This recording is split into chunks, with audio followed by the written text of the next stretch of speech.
Hoy voy a hablarles de la última década, los últimos 10 años, que también para recordar corresponden políticamente a las dos legislaturas de Zapatero y a la primera de Rajoy, y que se pueden caracterizar como un cierto tobogán, puesto que comienzan en un momento de euforia generalizada, y a partir del año 2008, con la crisis de Lehman Brothers y la crisis financiera, que produce una crisis económica después, y social, por último, genera un deseo de repensar todo, de repensar la política, de repensar la sociedad y de repensar también la arquitectura. Pero antes de que, digamos, la crisis se impusiera como elemento obligado, a partir de lo cual reconstruir todo, la arquitectura española seguía gozando de buena salud. Y de hecho el Museo de Arte Moderno de Nueva York le dedicó una exposición monográfica en el año 96. Algo extraordinario, porque ese museo, que es seguramente el museo que crea opinión y que hace moverse las tendencias, ese museo fue el que primero promovió la arquitectura posmoderna, primero la arquitectura moderna, claro, con el legado de Mies van der Rohe, después la posmoderna, después la deconstructiva. De manera que es una suerte de brújula en la que tantos arquitectos del mundo se miran.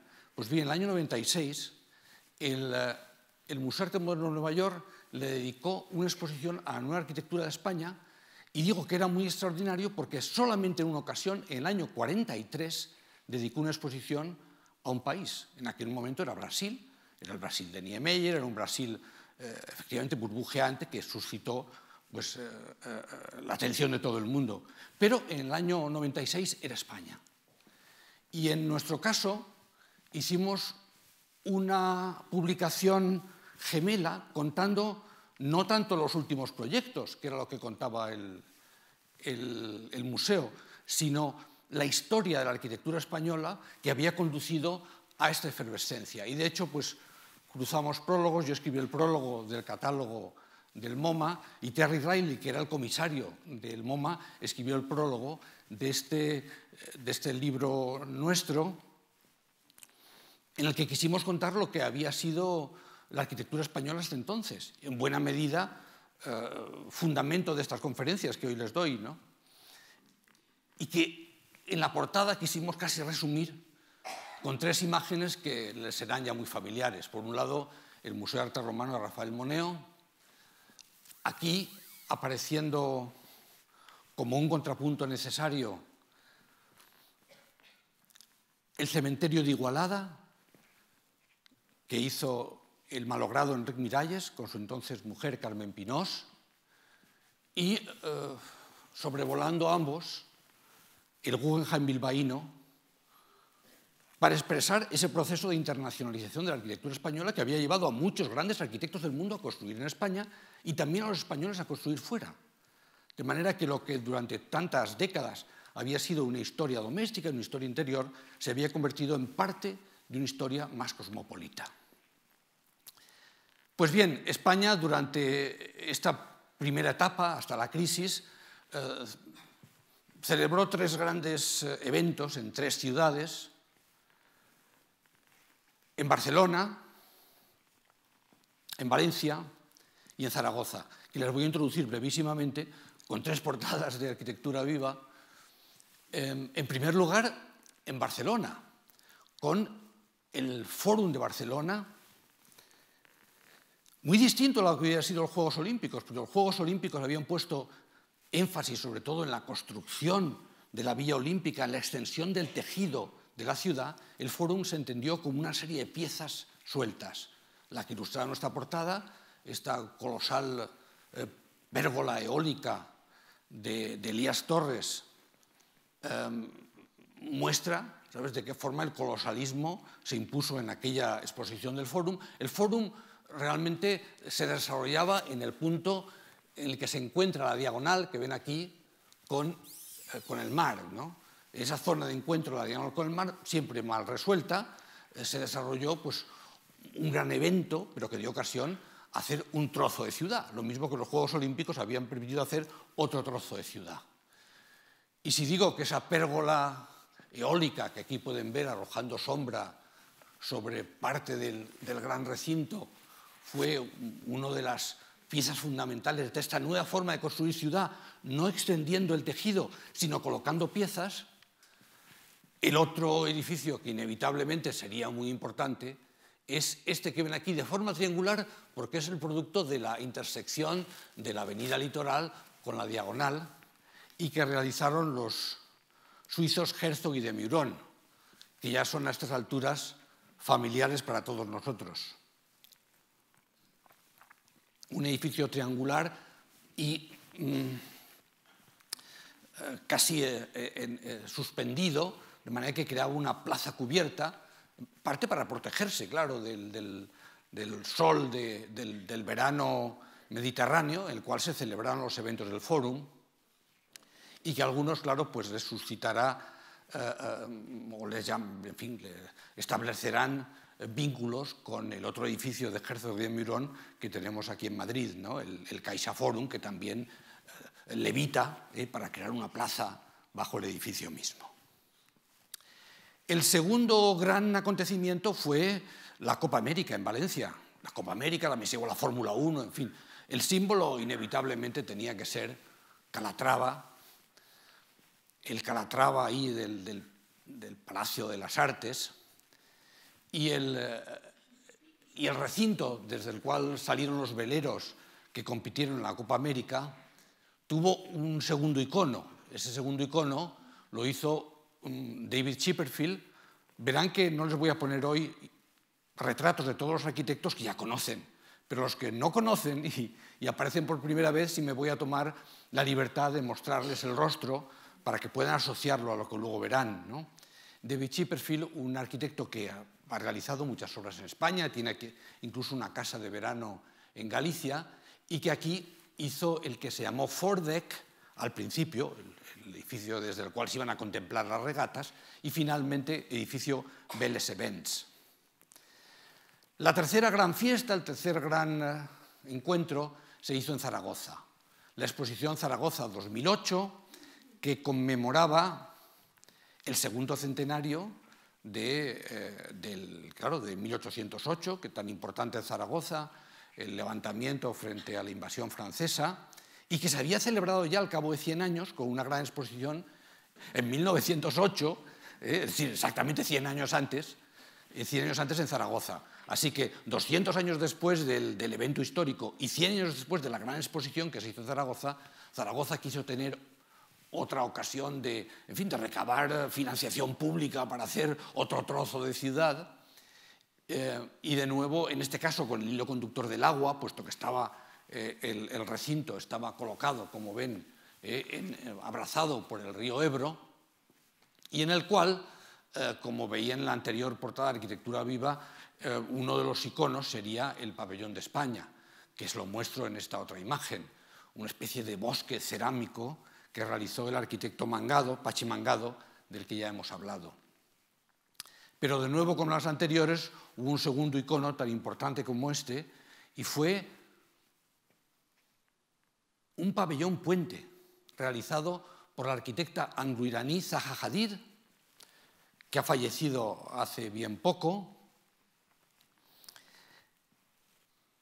La primera arquitecta en recibir el premio Pritzker, una mujer de extraordinario talento artístico y creador, que sobre el río Ebro proyectó este pabellón puente,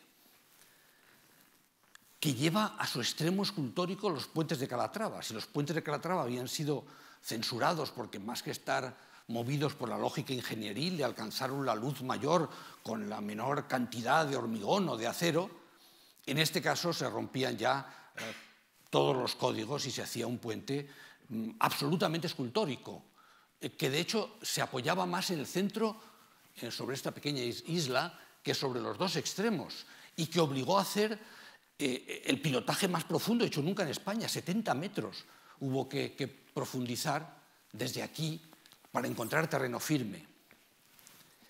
Así que, en cierta medida, un logro ingenieril, pero un logro motivado por la voluntad plástica, artística, de la arquitecta anglo-iraquí Zaha Hadid. Claro, en España no se han hecho solamente puentes escultóricos. Después de Calatrava, Zaha, van a pensar que solamente hemos construido puentes de ese género. No es así. Se han seguido haciendo puentes gobernados por la lógica ingenieril. Y el más importante de ellos, seguramente, se ha acabado hace muy poco. Se inicia precisamente en 2008 y se termina en 2015. Es el puente que cruza la bahía de Cádiz, que ha realizado el ingeniero Javier Manterola, que tiene el récord de luz en España, 540 metros de luz, el tercero de Europa, y que efectivamente muestra que no solamente se han hecho cosas movidas por la voluntad artística, sino también gobernadas por el deseo de modernizar el país con herramientas técnicas tan sofisticadas como las que permiten levantar estos puentes. Puente, por cierto, al que se le ha dado el nombre de Puente de la Constitución de 1812, la de Cádiz, y que la gente familiarmente llama el Puente de la Pepa. Pues bien, si efectivamente en estos años, primero Barcelona con el Fórum, después Valencia con la Copa América y por último Zaragoza con la Expo 2008 han sido viveros de arquitecturas, Madrid no se quedó atrás. No se quedó atrás, en su momento la describimos como una metrópolis insomne, mostrando la construcción entonces de los grandes rascacielos que se elevaban en los terrenos de lo que había sido Ciudad Deportiva del Real Madrid, las 4 torres que ustedes conocen de sobra, y realizando además un sinnúmero de sedes para las grandes empresas y grandes bancos asentados en la ciudad. Les pondré solamente 2 ejemplos. Uno es la sede de Telefónica, que llevó a cabo Rafael de la Hoz en Las Tablas, un colosal campus para 14.000 empleados, realizado además con enorme elegancia y con una modernidad corporativa, sí, pero no por ello menos convincente. O la sede central de un gran banco, del BBVA, en la misma zona de Las Tablas, realizada esta por los mismos arquitectos de los que ya hemos hablado, Herzog y de Meuron, estos suizos, que por cierto no me resisto a hacer aquí otra cuña comercial, porque Herzog vendrá a este escenario el 14 de noviembre para participar en esa serie de interrogatorios o entrevistas biográficas y contar toda su carrera a los que deseen asistir, ¿no? Pues bien, la sede del BBVA, que es distinta, fíjense que en lugar de que usa una estrategia distinta para construir una gran sede corporativa, no es ni el gran rascacielos, que es lo habitual, ni tampoco el campus, una serie de edificios situados en el territorio, sino que la construye como una casba, como un auténtico plinto perforado por estrechos patios, ¿no? Y eso sí, coronado por lo que llaman la vela, esa gran en fin, símbolo de identidad corporativa, pero no tan interesante como la forma en que toda esa colosal organización administrativa del banco se aloja en ese podio perforado, como digo, como una casba, y que lo hace especialmente importante.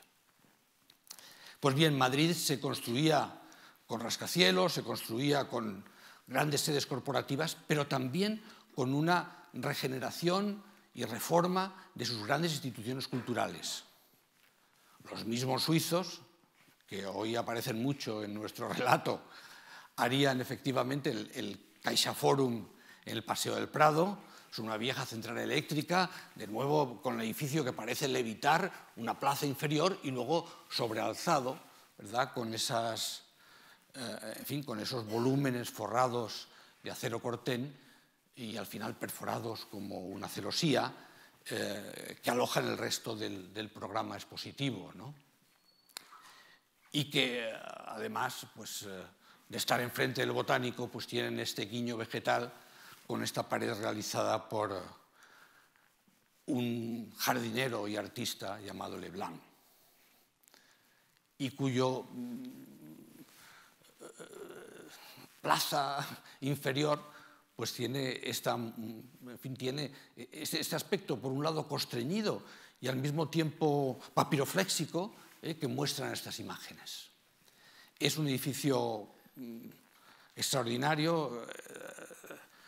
Los suizos fueron objeto de, en fin, se les encargó sin concurso porque habían hecho ya varios ejercicios de transformar edificios industriales en museos con gran éxito. El primero de ellos, la Tate Gallery londinense, donde también transformaron una antigua central eléctrica en un gran museo visitado hoy por millones de turistas y de británicos, ¿no? El segundo edificio importante de este momento es la ampliación del Reina Sofía. El Reina Sofía, que se había adaptado, el viejo hospital de Sabatini se había, en fin, adaptado a usos museísticos, pues fue extendido por el francés Jean Nouvel, otro premio Pritzker, con su estética tecnológica y con una imagen que contrastaba de manera muy deliberada y muy elocuente con las bóvedas de piedra del viejo hospital y hoy museo. Y el tercer edificio importante que sufre cambios significativos, pues es el Museo del Prado. Como es lógico y como, en fin, todos ustedes saben de sobra, es Rafael Moneo el que incorpora al viejo edificio de Villanueva, que está aquí, incorpora el claustro de los Jerónimos, lo cierra en esta caja de ladrillo y le coloca estas puertas de la escultora Cristina Iglesias. Una ampliación que al final ha permitido que ese viejo claustro pues pueda ser hoy objeto de visita y forme parte de los recorridos del museo mismo. Así que habían ocurrido cosas en distintas ciudades españolas, pero en Madrid estaban ocurriendo también muchas otras. Y la última, si me permiten así, la guinda de este proceso de crecimiento del Prado sería su ampliación no ya al claustro de los Jerónimos, sino al viejo Salón de Reinos, que durante mucho tiempo fue Museo del Ejército. Y aunque no les estoy poniendo ningún proyecto aquí, sino solo realizaciones, aquí me van a permitir que sí les muestre una imagen de ese proyecto que algún día verán realizar y que está diseñado por dos arquitectos, Norman Foster y Carlos Rubio, precisamente los dos arquitectos que realizaron estas dos torres. Esta, la de Norman Foster, y esta, la de Carlos Rubio, de manera que esa proximidad que les había dado el levantar torres próximas, ¿verdad?, en Madrid, pues ahora les va a llevar a colaborar para hacer realidad esa última ampliación del Museo del Prado. Hay una norma no escrita según la cual cuando las torres culminan, y esto ha ocurrido en muchos ciclos históricos, se produce una depresión económica. Así ocurrió en el año 29, se acaban el Chrysler y el Empire State y se derrumban las bolsas. Ha venido ocurriendo sistemáticamente, ya en fechas más próximas a nosotros, y cuando se terminan las torres de Kío, pues viene la crisis del 93, ¿sabes? Y 4 o 5 años de austeridad, ¿no? Pues bien, cuando se culminaron estas torres, de forma, yo me atrevo a decir que casi históricamente inevitable, pues se coincidió con el crash del año 2008. Ese pánico bursátil producido por el colapso de Lehman Brothers, que al final en España pues vendría, ¿sabes?, simbolizado por el remate de las 4 torres del final de la Castellana. Y esto abrió un tiempo nuevo. La crisis abrió un tiempo nuevo. A partir de entonces, todo se percibió desde la óptica de la crisis. Como decía, financiera primero, económica después, social y política por último. La propia arquitectura, los edificios que se terminan después del 2008, no se perciben igual. Muchos se han arrancado antes, claro, en la etapa de prosperidad, había optimismo, había dinero, lancémonos a grandes aventuras. Sin embargo, se terminan cuando la gente está perdiendo el trabajo o piensa que lo puede perder, cuando la sociedad española se siente, en el fondo, pues, intimidada por la incertidumbre del futuro. Un futuro, además, especialmente complicado, porque la crisis revelaría ser mucho más larga de las habituales. Otras crisis económicas habían tenido una extensión de 2, 3, 4 años, pero esta es que casi lleva ya una década, ¿no? O sea, y ahora empezamos a ver algo de luz al final del túnel. Ha sido una crisis especialmente larga y quizás sistémica, no solamente una crisis cíclica más.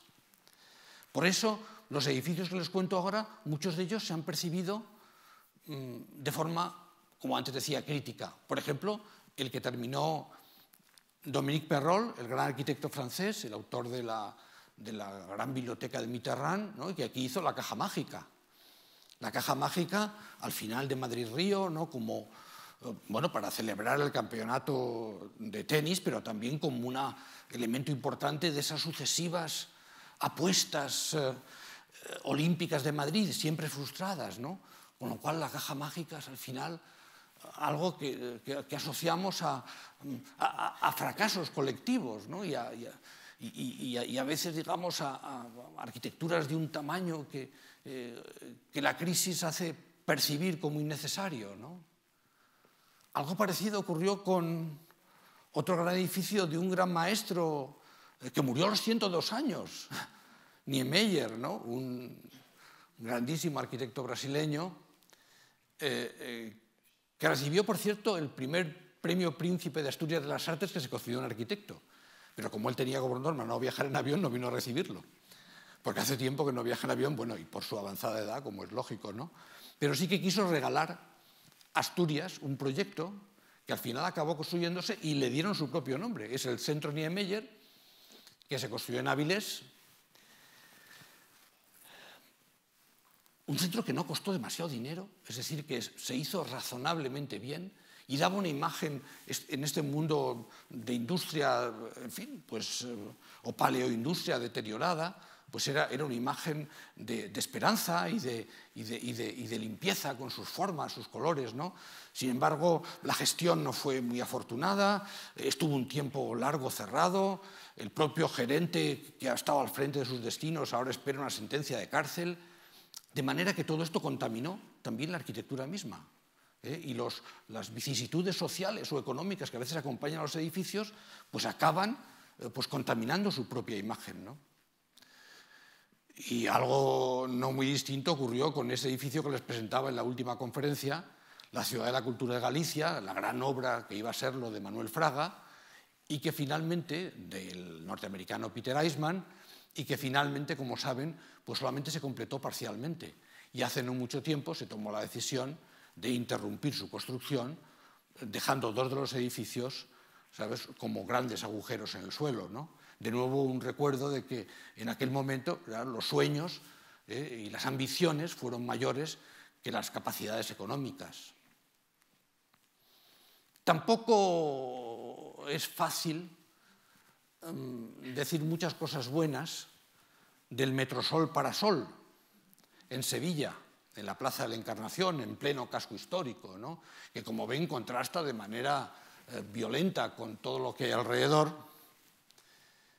Una obra del alemán Jürgen Mayer, muy polémica en su momento, como saben, recibió el sobrenombre de las setas y también fue objeto de debates interminables, pero que los jóvenes eligieron como escenario para sus reuniones en aquella gran marea de protesta y de indignación que tuvo ese epicentro en Madrid, en la Puerta del Sol, el 15 de marzo de 2011. Habían transcurrido 3 años desde el inicio de la crisis, con el hundimiento de Lehman Brothers y el pánico bursátil, y la crisis ya era social y era política. A la larga, este movimiento acabaría incluso transformando el sistema de partidos en España, y ese sistema bipartidista del que hemos hablado hasta ahora, ¿no? Porque hemos estado hablando de las sucesivas legislaturas de presidentes del Partido Socialista o del Partido Popular, se transformaría en lo que hoy tenemos, un sistema cuatripartito más complicado, donde todo exige negociaciones difíciles, y esto, pues, al final, el que provocó esta fractura del bipartidismo y la creación de un territorio político nuevo, en el que todavía estamos empezando a saber movernos, fue el 15M. Por entonces, organizamos 4 congresos cada 2 años, los congresos de la crisis les llamamos, ¿no? En Pamplona, a los que trajimos a los mejores arquitectos del mundo. Nada menos que 10 premios Pritzker pasaron por allí, pero junto con arquitectos emergentes, junto con los decanos de las mejores universidades de la costa este americana, ideólogos como como el filósofo Zizek, que luego sería también el promotor en Nueva York, ¿verdad?, del movimiento de los indignados de Somos el 99% en Wall Street. 4 congresos que quisieron establecer unas bases para hacer arquitectura después de la crisis, y 4 congresos que querían incluso expresar su voluntad en un eslogan.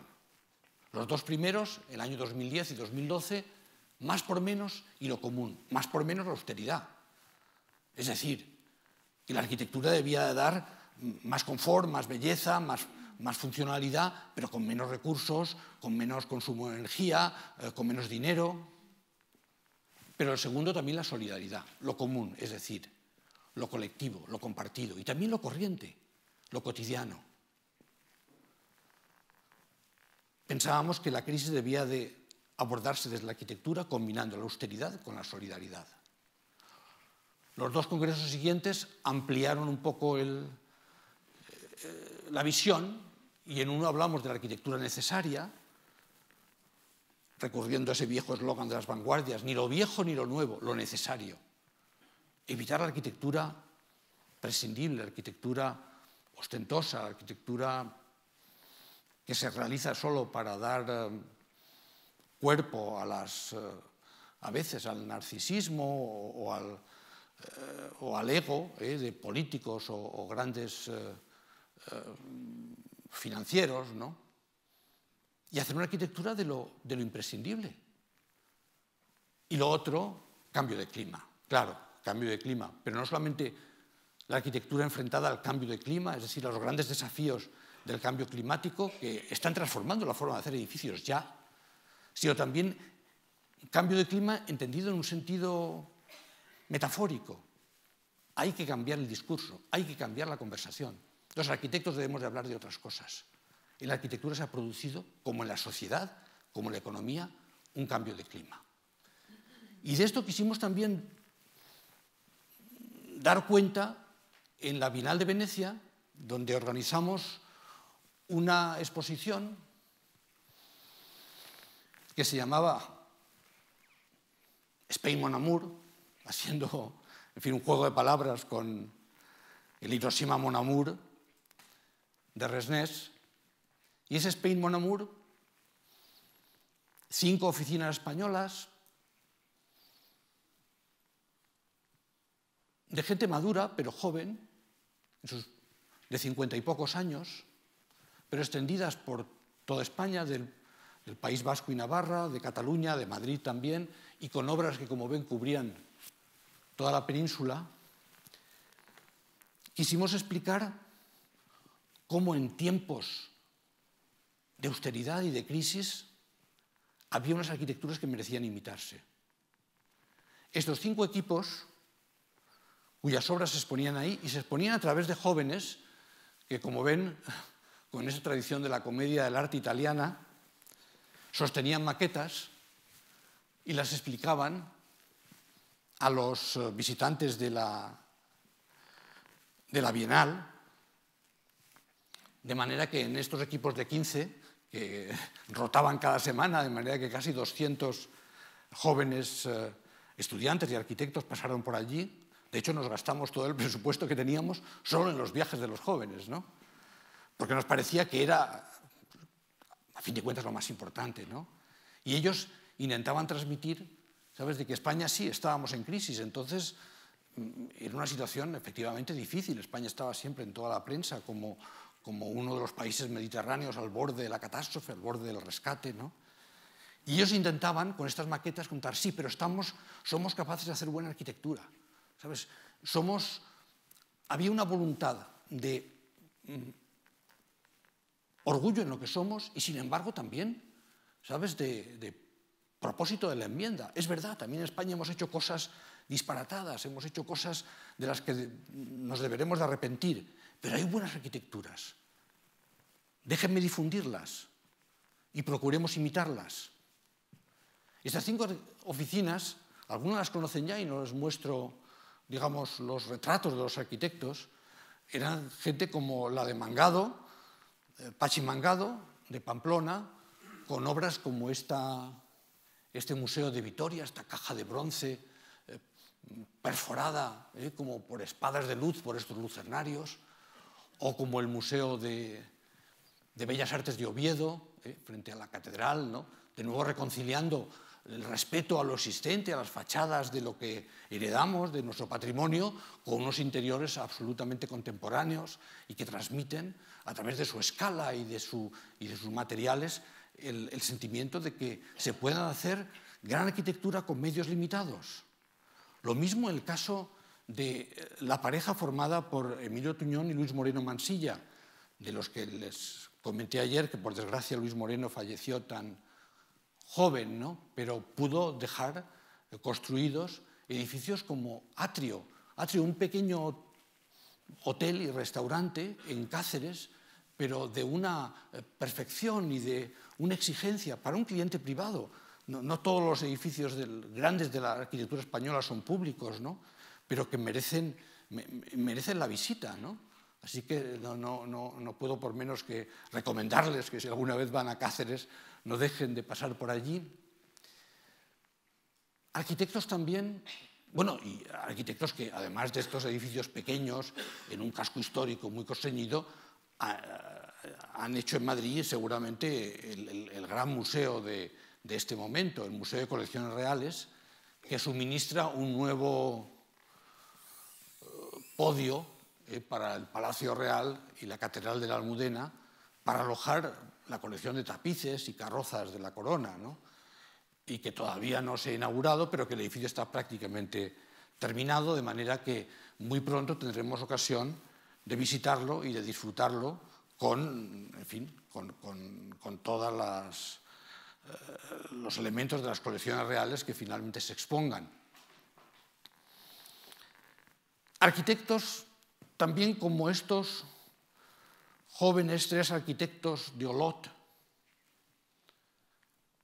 RCR, por las iniciales de sus nombres, Aranda, Pillem y Vilalta, de los que hablaba en la última conferencia, y que dejaron en este periodo pues, obras como estos pabellones del restaurante Les Cols, de nuevo un restaurante con un pequeño hotel al lado, en los que llevan su lenguaje minimalista y al mismo tiempo esencial, radical, hasta los límites, para construir estas celdas en las cuales, si les digo que esto es una habitación de hotel, tendrán dificultad para reconocerlo como tal, porque se ha despojado de cualquier elemento adjetivo y se lo ha dejado reducido a su esencia, casi entendiendo que una habitación de hotel puede ser también una celda de meditación trascendental, ¿no? O autores también de obras tan emocionantes como esta subterránea bodega Belloc, en la que nos aproximamos al vino a través del olor de la tierra húmeda y la penetración en esa tierra nutricia que alimenta toda su obra. Y además de esos tres arquitectos, algunas cuyas obras ya tuvimos ocasión de ver el martes, dos despachos más, uno el formado por Enrique Sobejano y Fuensanta Nieto,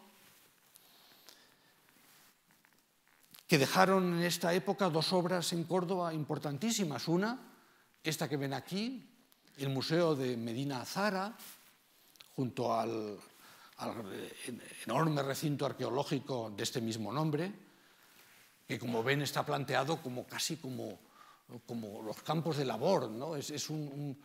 Ven aquí que casi extiende ese damero de la jardinería al edificio mismo, que al final se soterra para no competir con los restos arqueológicos, ¿no? Y el edificio se convierte en apenas nada más que una tapia en el paisaje, una línea blanca, un edificio tan feliz que logró el premio Aga Khan de arquitectura, un premio que es el único arquitecto u obra española que lo ha obtenido. Y en la misma Córdoba, muy cerca, completaron el 3C, que ven ustedes ahí, al borde del río, que ven aquí un centro muy próximo, como ven, al otro lado tienen la gran mezquita de Córdoba, un centro de creación contemporánea, cuyos interiores tienen una voluntad escultórica de manipulación de la luz que lo hace singular. Y por último, y especialmente feliz ahora, porque los dos arquitectos de los que voy a hablar, al menos uno de ellos está aquí con nosotros. Entonces, Ángela García Paredes, que nos acompaña, y su marido, Ignacio García Pedrosa, estaban también en aquella exposición de Venecia y son también autores de obras tan emocionantes como esta protección de una villa romana, la villa romana de la Olmeda, en Palencia, que de nuevo es apenas nada más que un gesto en el paisaje y luego, eso sí, es una gran estructura que es capaz de proteger los restos de esta extraordinaria villa romana y sus fantásticos mosaicos, ¿no? Y obras tan inspiradas y tan ejemplares como la Biblioteca de Ceuta, en un emplazamiento complicado de esta ciudad de topografía muy difícil, ¿no? Y que también consigue un diálogo con los restos arqueológicos que inevitablemente se encuentran en este solar y casi cualquier otro de esa zona de la ciudad, en diálogo con el edificio nuevo de esa blancura primigenia sobre la cual flotan como luciérnagas las luces, ¿no? Con una inteligencia a la hora de reconciliar lo nuevo y lo viejo y de llevar a los visitantes de la biblioteca, tantas veces jóvenes, al conocimiento de su historia, ¿no? Que está presente, desde los balcones pueden contemplar esas ruinas con una voluntad todavía más pedagógica de la que mostró Moneo en Mérida. Así que sí, estábamos en crisis, pero se podían hacer cosas. Se podían mostrar arquitecturas que no eran extravagantes, que usaban razonablemente el presupuesto público-privado para simplemente ofrecer funcionalidad, ofrecer confort y ofrecer belleza. Como saben, Zapatero en su última legislatura se vio obligado a abordar la crisis económica con medidas que no le hicieron más popular, de suerte que en el año 2011 fue sustituido por Rajoy en la Moncloa. Un Rajoy que tampoco tenía una tarea grata, porque tenía que administrar la crisis. Nos despertamos, pero la crisis seguía allí. Esa crisis que produjo una erosión continuada del fondo del afecto ciudadano por su liderazgo político, intelectual, económico, y que 3 años después conduciría a la abdicación de Juan Carlos en su hijo Felipe, expresando a través de la corona ese tránsito generacional. Había, digamos, una forma de hacer las cosas y unas personas y también unas arquitecturas que habían llegado a su término. Aquella explosión de optimismo y de energía manifestaba signos de agotamiento.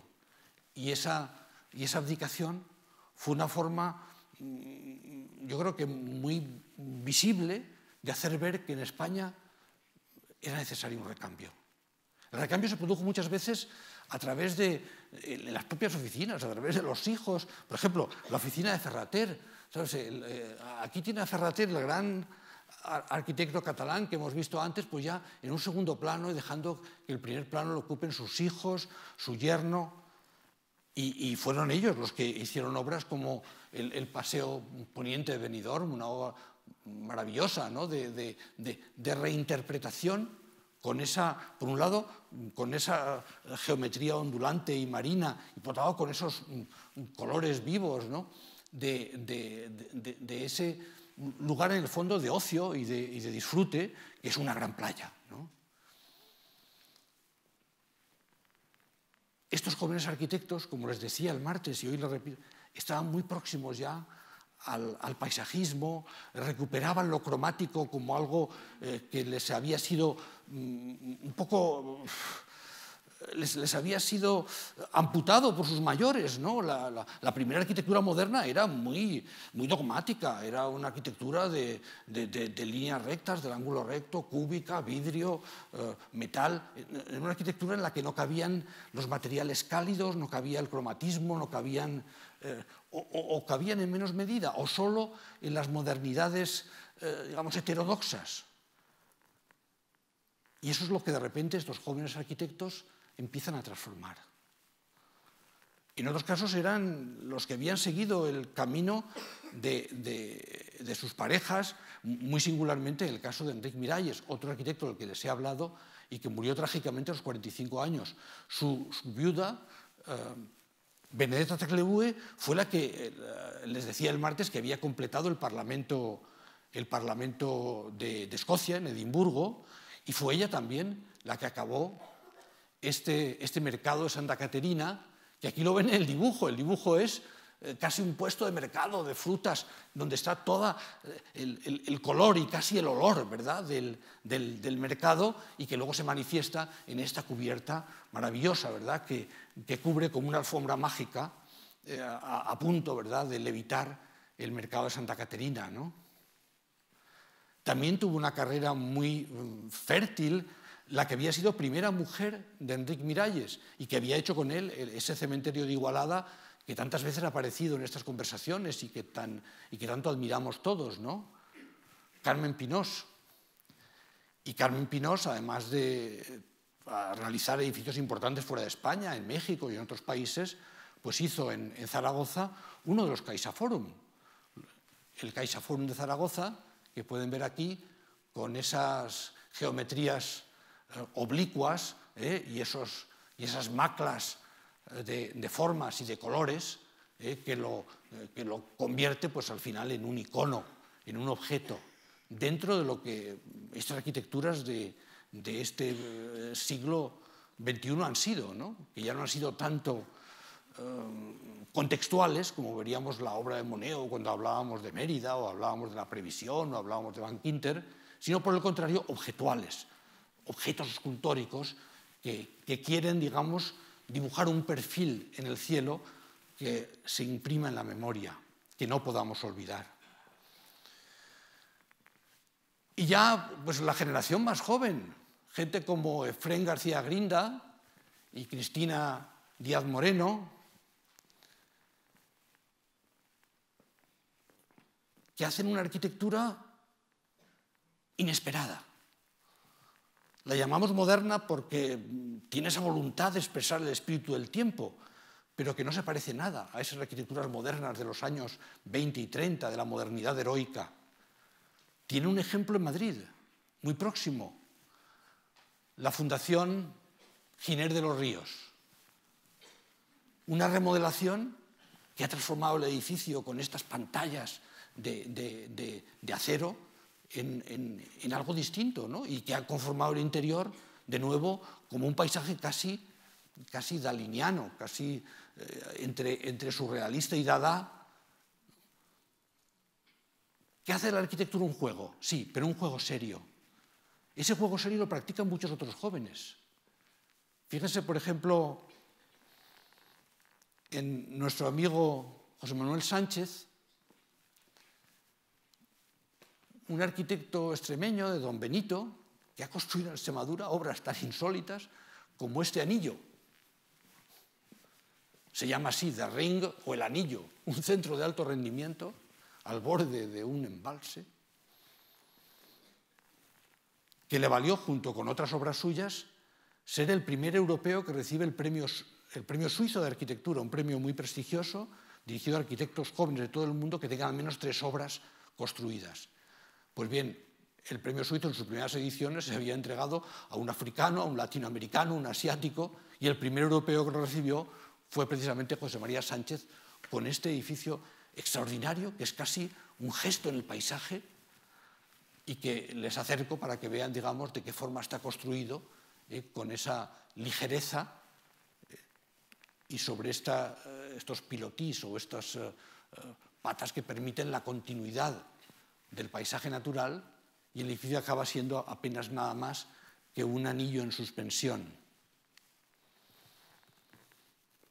O bien, otros arquitectos de Madrid, que en este caso, digamos, actúan bajo el rótulo ecosistema urbano, y que está formado por Belinda Tato y por José Luis Vallejo. Les he puesto 3 ejemplos de Madrid. Déjenme que les muestre lo que Ecosistema Urbano, o Tato y Vallejo, han construido en el Boulevard de Vallecas. Lo han hecho un ecobulevar con estos árboles artificiales, como este o este otro,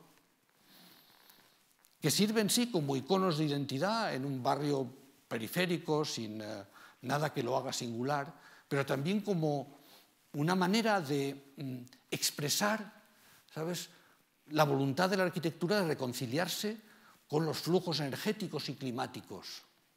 Es verdad que en buena medida esto es más metafórico que real, pero no por ello menos valioso y no menos destacable cuando tantos de estos nuevos barrios son lugares inhóspitos, donde la anomia, es decir, la falta de identidad, la falta de referencias, hace que muchos los eviten, ¿no? Pues bien, no es algo muy distinto a lo que decíamos hace ya 2 conferencias, cuando hablábamos de aquel eslogan de Oriol Bohigas que decía que la ciudad debía higienizar el centro y monumentalizar la periferia. Pues bien, esto es una monumentalización de la periferia, en este caso a través de estos árboles climáticos. Les he puesto 3 ejemplos de Madrid, déjenme que les ponga 3 ejemplos catalanes. El primero, Toni Gironès, que aquí se fotografía, fíjense, de forma deliberada, con un ejemplar del catálogo de la famosa exposición de Rudowski de Arquitectura sin arquitectos, porque son arquitectos que aspiran a disolverse, que no quieren imponer su lenguaje de manera asertiva, sino por el contrario, aspiran a confundirse con el paisaje, ¿no? Toni Gironès ha hecho obras como esta. ¿Y ustedes dónde está la obra? Porque parece no haber nada. No, la obra al final desaparece detrás de estos ladrillos humildes, de la tierra, de esos redondos. Es una obra muy barata y sirve solamente para proteger y dar un entorno de mejor interpretación a unos restos megalíticos en la provincia de Lérida. No es apenas nada y sin embargo es casi todo, pero refleja muy bien esa nueva actitud, la de estos jóvenes, que no quieren hacer monumentos que nos impresionen, no quieren hacer iconos, digamos, que no podamos olvidar, sino por el contrario, pasar desapercibidos. Fíjese en la obra también ejemplar de H. Arquitectes, estos 4 jóvenes que además tienen la oficina en Sabadell, porque son de allí. Han ido a la Escuela del Vallès, no a la de Barcelona. A la Escuela del Vallès como Toni Gironès o como RCR, es decir, Aranda, Pillén y Vilalta. Una escuela lateral y, sin embargo, una escuela donde está saliendo, digamos, más energía y más talento que de la propia escuela de Barcelona. Pues estos jóvenes han puesto en marcha una oficina ejemplar que reconcilia lo climático y lo constructivo con lo social. Hacen obras muy baratas, muchas para clientes privados, algunas como esta para clientes públicos. En este caso es un centro de investigación de la propia Universidad de Barcelona, y la realizan con esta estética poco similar a los franceses, la Caton y Basal, que usan en parte, claro, la ingeniería civil, unos grandes pórticos de hormigón, y dentro estas cajas de madera, buscando hacer una arquitectura que cumpla su función, costando muy poco y siendo climáticamente y energéticamente responsable. Esto, que parece tan fácil de decir, es muy difícil de hacer. Y si además se añade que tenga refinamiento estético y que sea capaz de conmovernos con su belleza, entonces es casi poner una pica en Flandes, ¿no? O fíjese, un talento de otro género, pero no menos destacable en Cataluña, Enrique Ruiz Geli, este arquitecto que se fotografía casi con esta imagen cinematográfica, iluminado desde abajo, y que, entre otras cosas, pues es conocido porque es el arquitecto de Ferran Adrià, con el que Ferran Adrià está haciendo su gran fundación, pero que ha dejado en Barcelona edificios como el Mediàtic, un edificio que efectivamente usa sistemas ingenieriles de construcción. Como ven, digamos, todo está hecho con elementos que podríamos imaginar atornillados, es casi todo construcción seca, no construcción húmeda, y que se sitúa además en ese barrio 22 Arroba, que los catalanes han elegido como el lugar de innovación tecnológica, el Silicon Valley de Cataluña, el 22 Arroba. Y ahí está, sí, el Mediàtic, pero muchos otros, entre otros el Pepino, ¿verdad?, de Jean Nouvel para Akbar, para Aguas de Barcelona. Y ven que esta es un tipo de urbanidad distinta. Esta es la urbanidad del Fórum de Barcelona. No es la urbanidad de Bohigas, la urbanidad de la continuidad, sino la urbanidad más, si se quiere, neoliberal, que predicó el que le sucedió en los destinos urbanos de Barcelona, Acevillo, que defendía una arquitectura que ya no estaba hecha como el ensanche de un tejido bien tupido, sino de objetos. Y no hay mejor representación de esa arquitectura de los objetos que este barrio 22 Arroba, donde hay objetos extraordinarios y, sin embargo, su urbanidad no puede reconciliarnos. Y la arquitectura española, han visto ejemplos de Madrid, ejemplos de Cataluña, ya no solo se hace en la península. Por el contrario, se exporta. Cada vez más arquitectos jóvenes y viejos construyen fuera. Seguramente ningún ejemplo más ilustrativo de esa nueva arquitectura y de esos nuevos despachos, de esos nuevos jóvenes, que el formado por Barozzi Veiga. Barozzi, un italiano formado en Venecia, después en Sevilla y después en París, y Veiga, un gallego formado en Pamplona, y que los dos forman una oficina en Barcelona. Es decir, ese cúmulo de influencias geográficas y formativas, al final hace una oficina que construye en Europa de manera natural, porque ellos se sienten más europeos que otra cosa. Y eligen Barcelona porque es un lugar apropiado desde el cual proyectarse al mundo.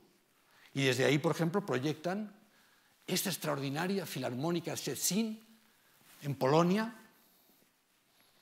un edificio colosal, ¿verdad? Con esa voluntad de evocar la arquitectura gótica y los tejados inclinados de esa ciudad histórica polaca, y que recibió el premio Mies de Arquitectura, un honor que antes solamente habían tenido Rafael Moneo por el Cursal y Tuñón y Mansilla por el Museo de León. Pues bien, la tercera distinción española del Mies ya no está en España, está en Polonia. Y esa misma Polonia es el escenario de otro gran edificio dedicado a la música, un auditorio. El auditorio de Torún, realizado por un arquitecto que no les pongo la imagen porque lo conocen ya, Fernando Menis, porque lo mostré junto con sus colegas Artengo y Pastrana en una cantera, en la última conferencia. Estos arquitectos canarios que construían edificios cuyo carácter escultórico provenía de su sintonía con el paisaje de la isla, y que aquí lo trasladan hasta Polonia, un edificio cuyo interior, fíjense la sala,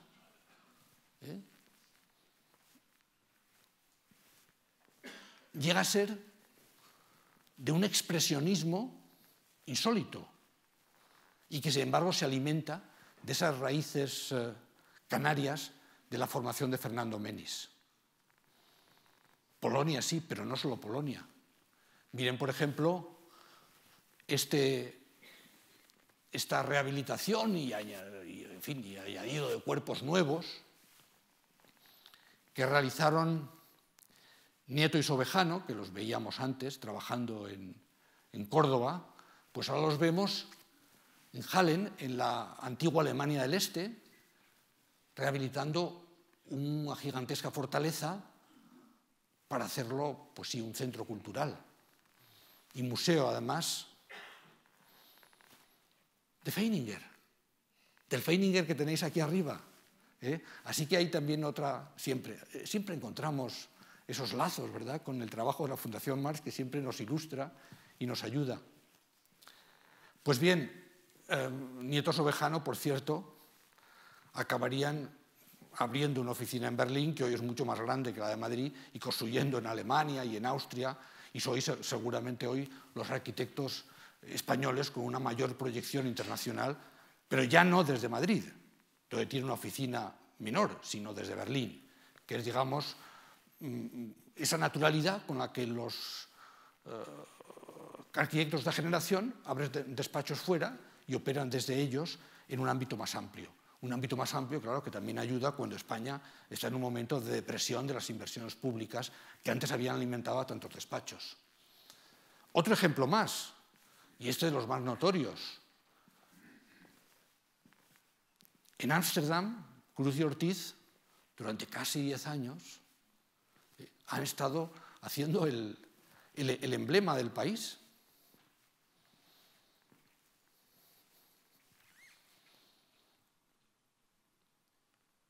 Abordándolo, como ven,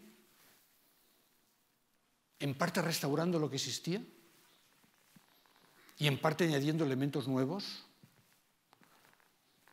de manera que si viajan a esa ciudad, inevitablemente acabarán encontrándose con el trabajo de esos dos arquitectos de Sevilla que hemos visto haciendo la estación y hemos visto también, y estamos viendo ahora, adaptando su peineta al nuevo estadio del Atlético de Madrid, completando, en fin, el edificio con nuevas gradas.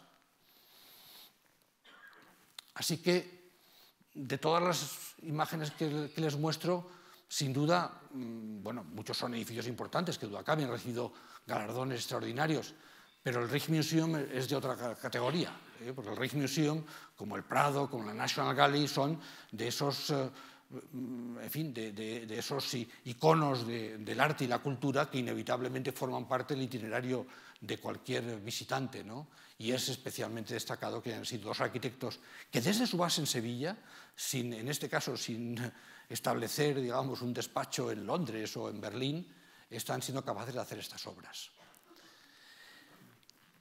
Y un último ejemplo de esta exportación de arquitectura española, y ya me estoy acercando al final de mi conferencia, es este museo realizado por RCR, o Aranda, Pillem y Vilalta, los jóvenes de Olot, en este caso realizado en Rodez, en el sur de Francia, para un pintor, Pierre Soulages,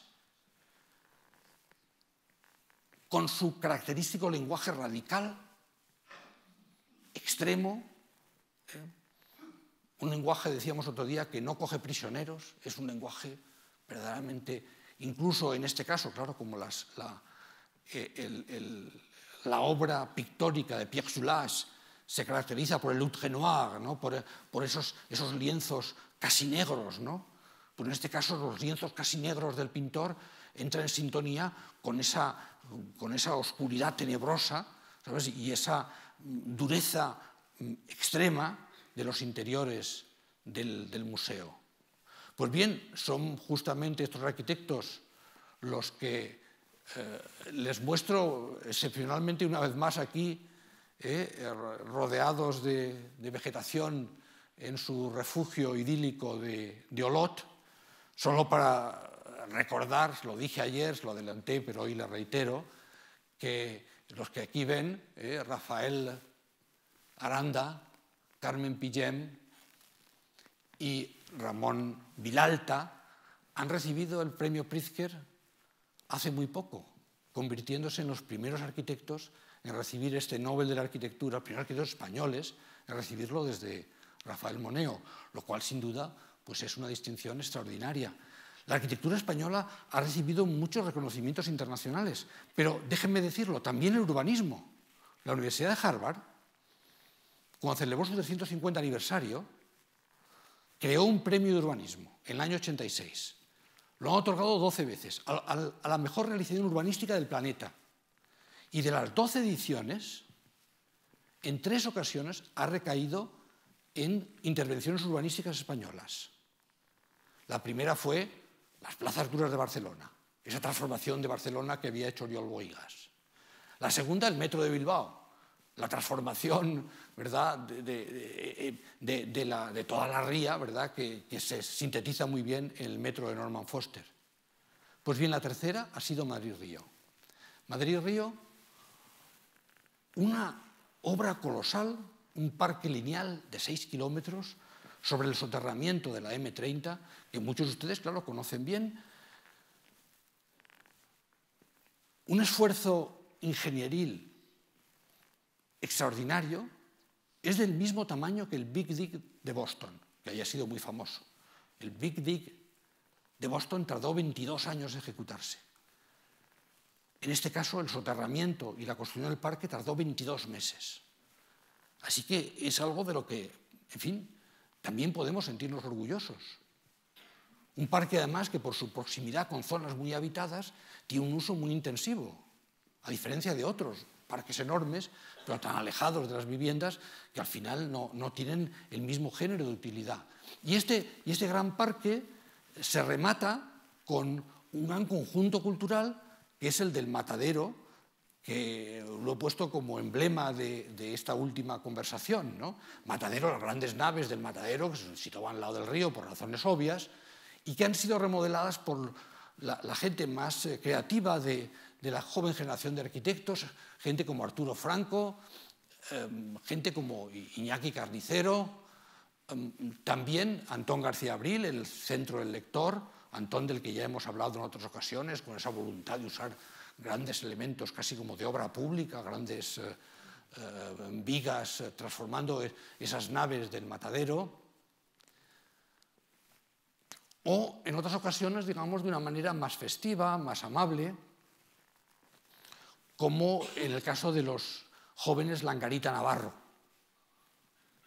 Y no solo el interior de las naves, también el exterior de las naves del Matadero, con a veces construcciones que están en la frontera entre el diseño industrial, el espectáculo, la escenografía y la arquitectura, como estos escarabeos de Andrés Jaque, quizá el personaje más carismático y burbujeante de esta nueva generación.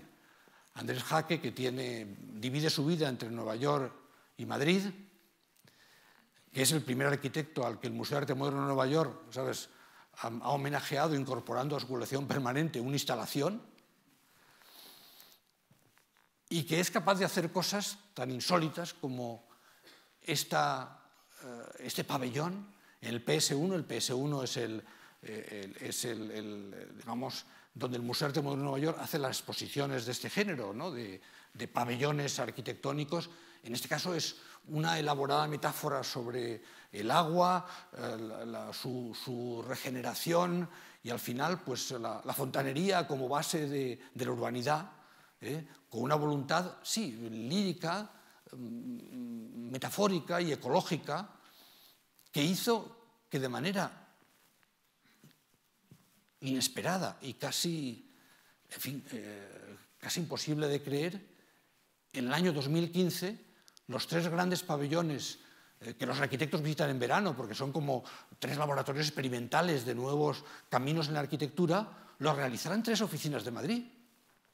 Uno el PS1, que hizo Jaque, otro lo hizo esta joven arquitecta, Izaskun Chinchilla, en un parque de Nueva York, y el último lo realizarían estos 2 jóvenes, Selgas y Cano, José Selgas y Lucía Cano, en Londres. La Serpentine, el pabellón de la Serpentine, que se hace cada verano y que para un arquitecto es como si a un artista le encargan construir o hacer algo, ¿verdad?, o hacer una instalación en la sala de turbinas de la Tate. Es la consagración. Solo los más grandes, y desde luego solo un español, ha construido el pabellón de la Serpentine.